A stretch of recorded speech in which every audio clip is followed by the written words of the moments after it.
Notre invité aujourd'hui s'est fait connaître du grand public grâce à ses rôles dans Bouscotte et Anne Cadieux, mais notre génération le reconnaît surtout comme animateur de l'émission Les Zigotos.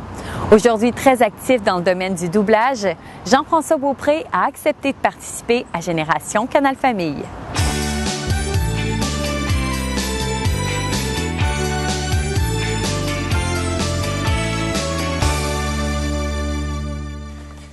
Vous êtes prêts?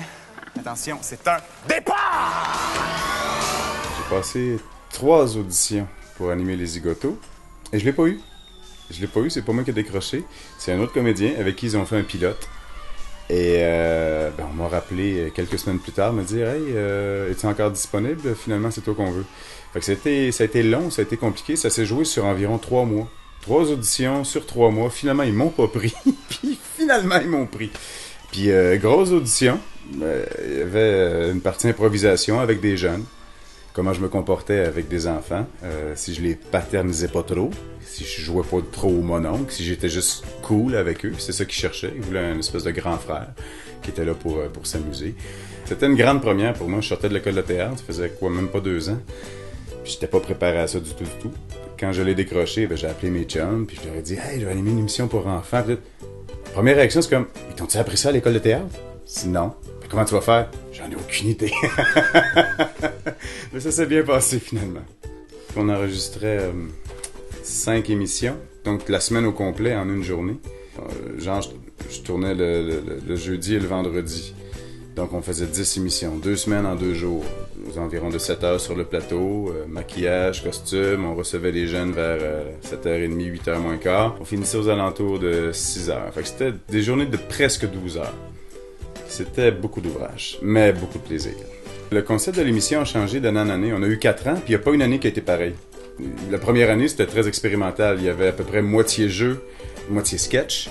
Et pour des raisons que j'ignore, ils ont décidé de couper des personnages, de mettre plus de jeux. Puis en fait, c'était pour laisser plus de place aux enfants, tout simplement.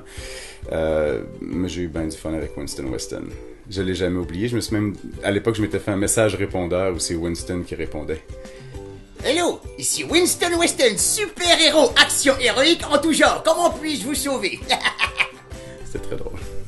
Ah, vous pensez m'avoir, espèce de sac à puce, hein? Je vous préviens. Ah, j'ai une idée. Racontez-nous une anecdote amusante lors d'un tournage.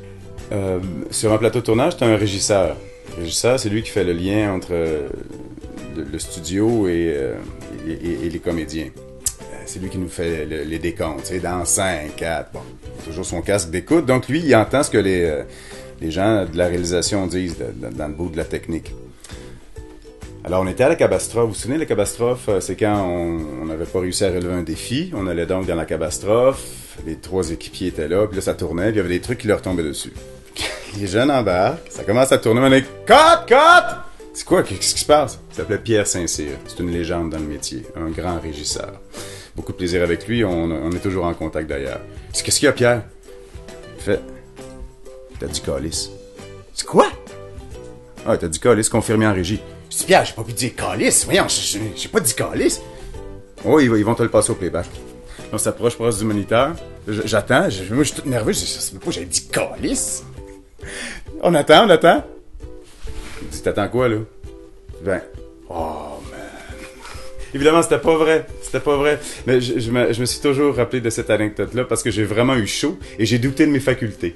J'ai pas pu sacrer dans une émission pour enfants, ça se peut pas, mais il m'a vraiment fait douter. Ça, c'est le genre de truc qu'on se faisait régulièrement. Qui se raconte. De quoi était composée la fameuse mare maléfique?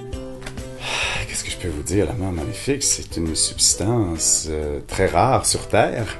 Et on a eu la chance d'en trouver quelques bidons importés de je ne sais où. Je ne pourrais vous dire. C'était de la mare maléfique.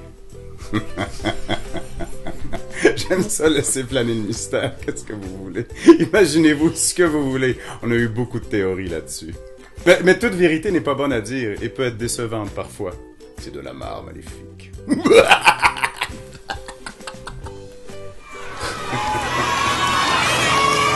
Terminé! Ah! Eh bien... Ah, nous l'avons!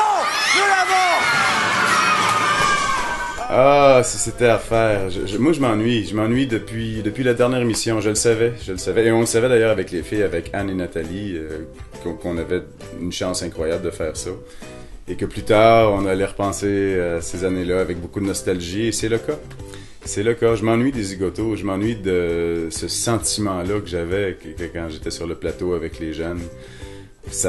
J'étais très jeune à l'époque. J'avais 25-26 ans, mais c'est comme si j'avais 12-13 ans, tu sais. Puis quand j'y repense, c'est comme si j'ai 12-13 ans encore, finalement. Donc, c'était un coup de jeunesse, c'était un gros coup d'énergie, c'était une grosse dose d'amour. Fait que c'est un truc que j'aurais fait toute ma vie, je pense. Mais chaque bonne chose a une fin, il faut croire.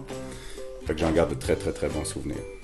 Lorsque vous étiez enfant, quelles émissions vous ont le plus marqué? Ben, il y en a beaucoup. Moi, j'étais un fan de science-fiction, alors il y avait des séries qui s'appelaient Perdu dans l'espace, Lost in Space, qui m'ont beaucoup marqué avant ma période Star Wars, parce que je suis un fan de Star Wars. Star Trek, évidemment. Puis des émissions d'enfants comme telles, ben c'est sûr que je pourrais vous parler de Larry Boulding, Fanfreluche, tout ce qui se faisait au Québec, c'était extraordinaire. Grugeot et Délicat. Bon, c'est des choses qui ont marqué mon enfance, mais j'étais quand même très très jeune. Je suis pas si vieux que ça. Mais il se faisait des émissions de qualité au Québec, vraiment. On a été très, très, très gâtés. Ma génération et la génération d'avant. Ah, ben oui, Bobino. Pourquoi j'oublie Bobino? Je pense que Bobino, c'était notre meilleur ami. Bobino et Bobinette. J'ai rencontré Christine Lamère, évidemment, plusieurs années plus tard, qui faisait Bobinette. Qui faisait Marisol aussi, dans un téléroman après. Charmante dame. Quels projets vous tiennent occupé aujourd'hui? Beaucoup de choses. Ben, beaucoup de choses. Évidemment, je fais Destinée pour TVA depuis, mon Dieu, ça va faire... On a conclu notre 6e année, donc on s'embarque dans la 7e saison. Là, je suis en onde sur 19.2. C'est tourné depuis l'automne dernier, mais quand même, c'est là. Puis on m'en parle, fait que c'est d'actualité. Et ben, j'ai un projet de musique, moi, qui est sur la planche depuis pas mal de temps. Trop longtemps, diraient mes amis, mais ça va aboutir. Donc, je suis dans le mixte final de mon album. Des chansons en français que j'écris. J'écris des chansons depuis que je suis tout jeune. Voix, guitare. C'est du folk rock, mais avec les arrangements qu'on met là-dessus, ben, ça va être assez pété, je pense. Fait que c'est ça qui me tient à cœur. 2013 devrait être une année en musique pour moi. Il faut me le souhaiter. Il faut que les astres s'alignent.